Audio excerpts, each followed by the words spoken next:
Lucky Fat Man isn't a Chinese New Year movie, but it's dumb enough to be.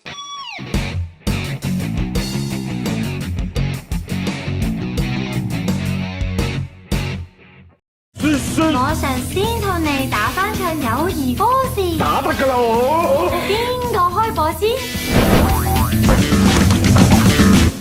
Hi, welcome to the Silver Spleen. My name is Wilson Chin, and this is my review of Lucky Fat Man. See what I did there? Before I went to see Lucky Fat Man in the cinema, I had no idea that it was written by Patrick Kong, and I sure as hell didn't know it was directed, although I use that word very loosely, by Jill Wong. He should make nothing but Chinese New Year movies. I might then find it easier to excuse his comprehensive lack of talent. I think Patrick Kong keeps him around just to deflect blame and criticism. Though when you're dropping cinematic gems like this, what's to worry about, right? Lucky Fat Man opens with a thorough, okay, tedious, parody of Keeper of Darkness. It was lousy, but little did I know that it would turn out to be one of the most entertaining things in the movie. Let's not waste time. Lucky Fat Man is awful. It's almost unwatchably bad. I accuse the director and, to some extent, the writer. This movie seems like it was consciously made worse.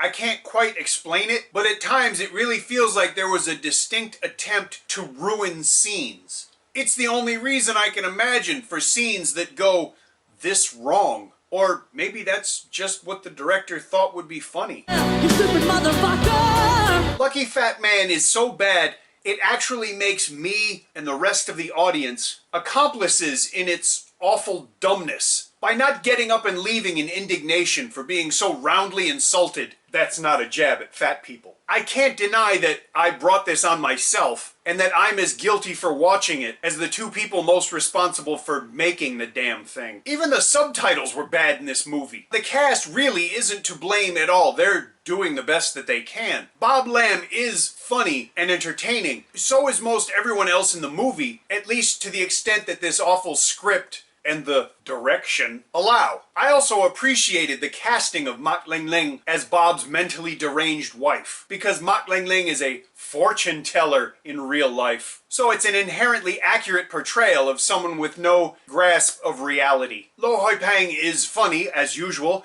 as a very dirty homeless old man. And by dirty, I don't mean unwashed. Rose Chan appears because nothing says funny like gratuitous exploitation of cleavage for no narrative reason whatsoever. Special shout out to the wardrobe people for putting Tommy Wong in a series of fascinatingly ugly, yet strangely appealing outfits so loud they need batteries. I like them, so thank you. You know, they say that you can't make a Cadillac with Toyota parts. Well, you can't make a good movie with Jill Wong directing either. A shot opens with two people sitting up in bed as if they've just finished having sex. But even though they're under the covers, they're both fully dressed. F*** you too. Speaking of which, the funny thing about plastic guns used in movies is that if you want the characters and your audience to think that they're real, you might want to edit out the sound when it gets drawn, because that sound telegraphs the plasticity of your cheap prop, idiot. An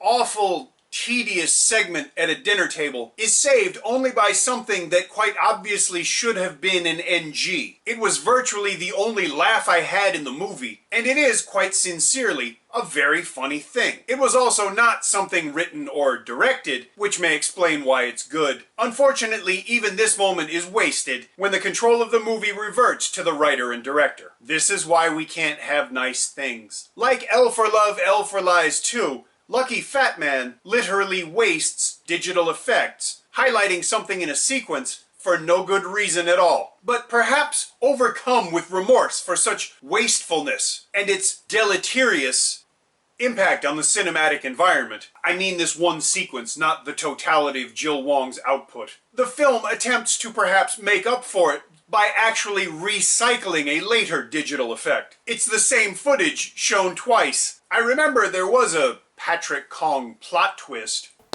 but I can't remember what it is. And I'm not going to waste time and energy trying to remember either. I think we're all better off that way. Even if we're not, f*** it. And as long as we're still talking about egregious wastes of time, energy, and money. The name of the movie is Lucky Fat Man. The trailer and all the promotional materials make it plain that the protagonist wins the lottery. So why the Guatemalan does this celluloid skid mark spend an entire scene dragging out the drawing of those winning numbers as if it's some kind of surprise? Maybe they were short a few pages in the script. Or maybe the people who made this film are a couple of irredeemable dingleberries, cinematically speaking, of course. Bob Lamb is a funny actor. He's been one of the increasingly few bright spots for me in recent Patrick Kong films. He deserved a better first lead role than this pile of junk. This movie doesn't do him any favors, and frankly goes quite a ways in the opposite direction. The same goes for the entire female gender, who are the constant victims of mean-spirited humor,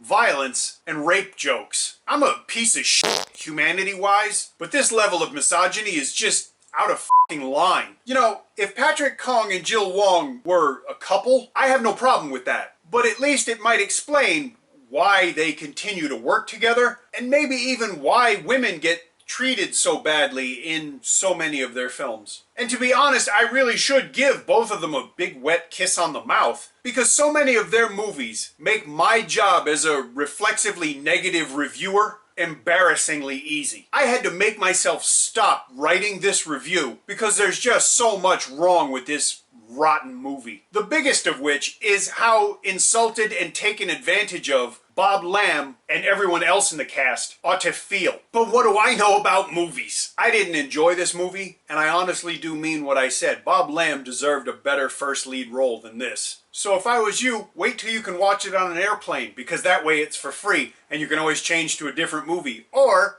you could always buy a DVD or a Blu-ray, because I don't know, maybe you have a head injury. One thing I don't want you to do is to steal this movie. I don't care for it, but that doesn't make it okay to steal it, so don't do it. When it gets released to home video, as much as it pains me to do so, I will update the description with a link where you could buy a copy of a Blu-ray or a DVD. I don't expect many of you to do that. I'm certainly not gonna. If you enjoyed this review, please let me know. If you didn't, let me know. If you enjoy the channel, please subscribe. Thank you for watching. I'll see you again soon.